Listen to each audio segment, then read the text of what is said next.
అధికార వైసీపీ ప్రభుత్వంలో ఆంధ్ర రాష్ట్రంలో దేవాలయాల్లో ఉన్న అర్చకులపై దాడులు పెరిగాయని, ఇది మంచి పరిణామం కాదని తెలుగుదేశం పార్టీ బ్రాహ్మణ సాధికారిక సంఘం ఆవేదన వ్యక్తం చేసింది. మరికొన్ని నెలలు ఈ వైసీపీ ప్రభుత్వానికి రాష్ట్ర ప్రజలు బుద్ధి చెప్పే రోజులు దగ్గర పడ్డాయని నాయకులు పేర్కొన్నారు. మంగళవారం కాకినాడ దేవాలయం వీధిలో ఉన్న శివాలయంలో ముగ్గురు అర్చకులపై వైసీపీ నేత దాడి చేసి దుర్భాషలాడి కొట్టారని, వారిని కొట్టడంపై తీవ్ర ఆవేదన వ్యక్తం చేశారు. రాష్ట్ర వ్యాప్తంగా ఇదే తరహాలో దాడులు జరుగుతున్నాయని బ్రాహ్మణ సాధికారిక సంఘ అధ్యక్షుడు కె బుచ్చి రాంప్రసాద్ అన్నారు. వీరందరికీ త్వరలోనే బుద్ధి చెప్తామని ఆయన హెచ్చరించారు. దేవాలయంలో దేవుని సేవలో ఉండే అర్చకులపై వైసీపీ గూండాలు రాష్ట్ర వ్యాప్తంగా దాడులు చేస్తున్నారని ఆయన అన్నారు. ఈ సంఘటనపై పూర్తి విచారణ చేసి బాధితులకు న్యాయం చేయాలని, లేని పక్షంలో టీడీపీ అధికారులకు వచ్చిన వెంటనే ఇటువంటి సంఘటనలపై విచారణకు ఆదేశిస్తామని చెప్పారు. ఈ కార్యక్రమంలో బ్రాహ్మణ సాధికారిక సమితి నాయకులు ఈమని సూర్యనారాయణ, హోతా రవి, పిబి శ్రీనివాసరావు, కాలనాథ భట్ల వెంకట రామశాస్త్రి తదితరులు పాల్గొన్నారు. వచ్చిందండి ఆయన అభిషేకం చేస్తున్నారు. కొన్ని చేసే విధానంలో చిన్న పొరపాటు జరగచ్చు. ప్రతి ఒక్కళ్ళు పొరపాట్లు చేస్తారు. ఆయన ఇప్పుడు అభిషేకం చేసుకున్న ఆయన కూడా రోజు భక్తుడే. తిరియాల చంద్రరావు అన్న ఆయన భక్తుడైనంత మాత్రాన్ని వచ్చి రోజు నేను వస్తాను కదా, నేను చెప్పిన పొరపాటు జరిగిందని కొట్టడం చాలా తప్పు కదండి. అది దీన్ని మేము తీవ్రంగా ఖండిస్తున్నాం. అలాగే ఆయన అడ్డుకోవడానికి వచ్చిన ఆయన ఇంకోళ్ళని గోపమే కొట్టారట. అలా కాలుతో తనడం ఏంటండి? కాలుతో తనడం కూడా ఎంత దారుణమైన విషయం. ఇది చాలా తీవ్రంగా ఖండించాల్సిన విషయం.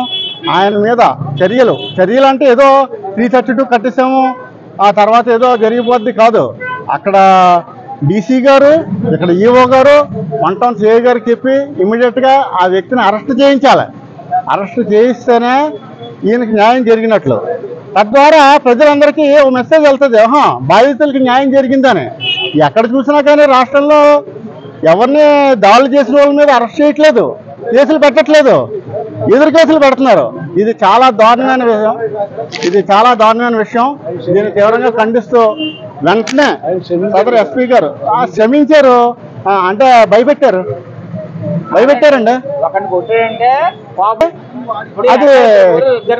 అది వాళ్ళ ఇప్పుడు క్షమించమని అడిగారంటే అది బెదిరింపండి, ఖచ్చితంగా బెదిరింపు చేసి మీరు ఇలా చెప్పండి, కాంప్రమైజ్ అయిపోయానని చెప్పండి అని అంటే ఏం చేస్తారు వాళ్ళు? మేమంటే నిలబడతాం, 1 గంట ఉంటాం, 2 గంటలు 8 బయటకు వెళ్ళిపోతే తర్వాత వాళ్ళ దగ్గరికి వస్తారు. వాళ్ళు భయపడతారు కదా, అదే అడిగాం. అలా కాదని బాబు దీన్ని రాజకీయం చేయొద్దండి అని అంటున్నారు. రాజకీయం చేయడం ఏముందమ్మా, మీకోసం పోరాడుతున్నాం, మీరు భయపడకండి అంటే అలా కాదు అన్నారు. సరే ఇప్పుడు చెప్తానండి, కేసు ఎలాగే డీసీగా చూసుకుంటా అన్నారండి అని అంటున్నారు. ఇది బెదిరింపు చర్య. దీని గురించి మేము వదిలేదే లేదు. తెలుగుదేశం పార్టీ తరఫునే చంద్రబాబు నాయుడు గారు చాలా పక్కాగా ఆదేశాలు ఇచ్చారు మాకు. మేము దీన్ని ఫాలో అవుతాము. వాళ్ళ చర్యలు తీసుకునే వరకు మేము వదలం. అందరికీ నమస్కారం. నా పేరు బుచ్చి రాంప్రసాద్.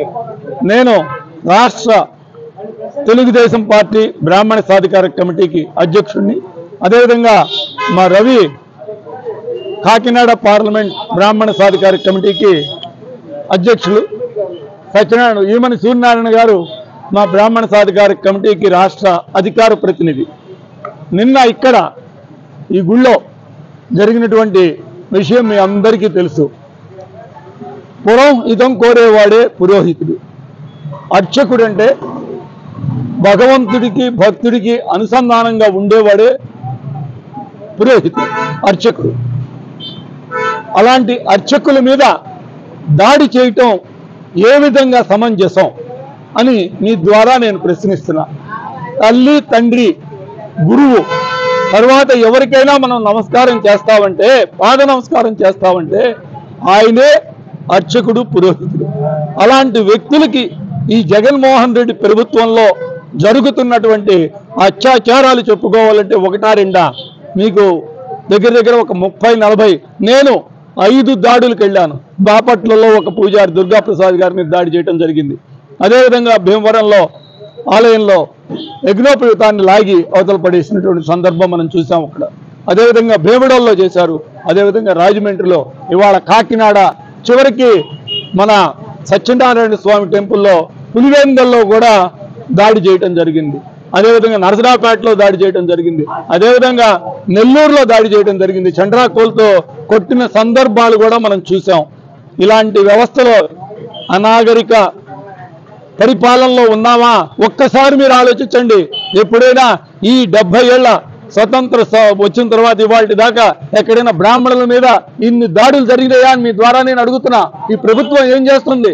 ఇక చివరికి ఎలాంటి పరిస్థితి వచ్చిందంటే ఆయన ఈ రాష్ట్ర ముఖ్యమంత్రి గారు గొడ్డలతో బాబాయిని చంపుతాడు కాబట్టి యథా రాజా తథా ప్రజ. నాయకుడు ఏం చేస్తాడో అదేవిధంగా ఆయన పార్టీలో ఉన్నటువంటి ఎమ్మెల్యేలు లీడర్లు కూడా అదేవిధంగా ప్రవర్తిస్తూ ఇవాళ హిందూ మతం మీద అదేవిధంగా అర్చకులు బ్రాహ్మణ సమాజం మీద దాడులు పెరిగిపోయినాయి. హిందూ మతం మీద దాడుల గురించి మీకు చెప్పాలంటే అక్కడి నుంచి విజయనగరంలో రాముల వారి తల తీసుకొని చెప్పడానికి కూడా ఎంతో బాధాకరంగా ఉంటుంది. అంతర్వేది దగ్గర నుంచి జరుగుతున్న దాడులన్నింటినీ కూడా ఒక్కసారి మీరు ఆలోచించండి. ఈ ప్రభుత్వానికి మీ ద్వారా హెచ్చరిస్తున్నా, అదేవిధంగా పోలీసు కానీ అదేవిధంగా డీసీ గారికి కానీ ఈవో గారికి కానీ కూడా నేను మీ ద్వారా ఒకటి చెప్తున్నా, అయ్యా ఇంక అయిపోయింది, 45 రోజుల్లోకి వచ్చింది మీ పరిపాలన, ఇప్పటికైనా కళ్ళు తెరవండి. ఈ జరిగిన ప్రతి దాడి మీద ఎంక్వైరీ చేసి మీ చేతే కేసు పెట్టించి బాధితులకి న్యాయం చేకూర్చి ఎవరైతే చేశారో వాళ్ళందరినీ శిక్షించే కార్యక్రమం చంద్రబాబు నాయుడు గారి ప్రభుత్వం తీసుకుంటుందని మీ ద్వారా నేను తెలియజేస్తున్నా, హెచ్చరిస్తున్నాను కూడా.